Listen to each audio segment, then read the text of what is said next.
Le deuxième style oratoire à évoquer, c'est le style de l'acteur. Mais vous, je vous le dis honnêtement, France 2 doit être fière de vous. Vous faites un journal admirable. Et je sais que France 2 traverse des grandes intempéries. Et je voudrais qu'ils comprennent que quand je serai à ce poste de directeur de France 2, tout le monde sera rassuré.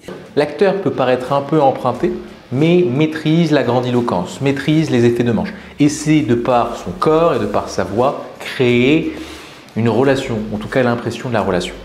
Il y a des gros queutards, moi je suis un gros vagabond idéologique. Écoutez, on va faire le point sur le vagabond idéologique. Et puis... Non, c'est parce que c'est parfois des moments un peu compliqués. Non, parce que queutard, tu le places au bon moment. Tu vois, queutard, on dit tiens, il parle de sexe. Ben, c'est quand même la base de tout, le sexe. Et vous, vous provoquez ça chez les femmes et chez les hommes. Mais en tout cas, vagabond idéologique, monsieur Delahousse. Ok. L'acteur, c'est incarner un rôle, c'est être crédible, c'est paraître légitime. Et il prend un certain plaisir à se mettre en scène. Il peut paraître un peu théâtral. C'est divisé en deux. Si je dis Paris, vous comprenez pourquoi je dis jamais si je suis de gauche ou de droite? Et ben voilà. Mais j'ai le même problème que vous à un tout petit niveau parce que je ne tiens pas le 20 heures. C'est vrai que non.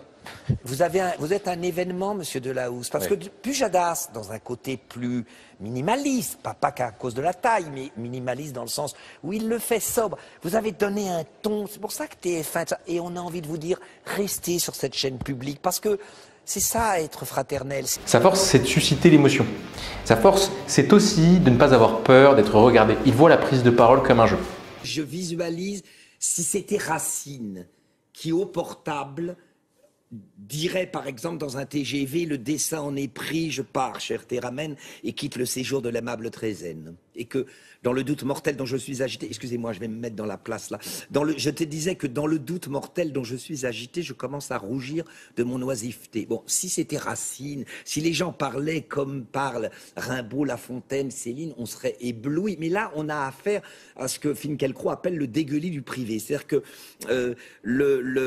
à l'heure de la connexion, comme vous dites, il y a un miracle, c'est la suspension dans l'éternité des génies. Sa faiblesse, c'est de tout miser sur le non-verbal et de ne pas être assez concentré sur le fond, de ne pas être assez concentré sur le verbal. Et donc son discours peut paraître un peu creux. Ma note, c'est un 5 sur 10, meilleur orateur que l'orateur expert la plupart du temps, mais orateur qui a affiné le travail de fond parce que la prise de parole, ce n'est pas que de la forme, ce n'est pas de la danse quoi. À demain et on parlera du troisième style oratoire intéressant dans cette modélisation oratoire.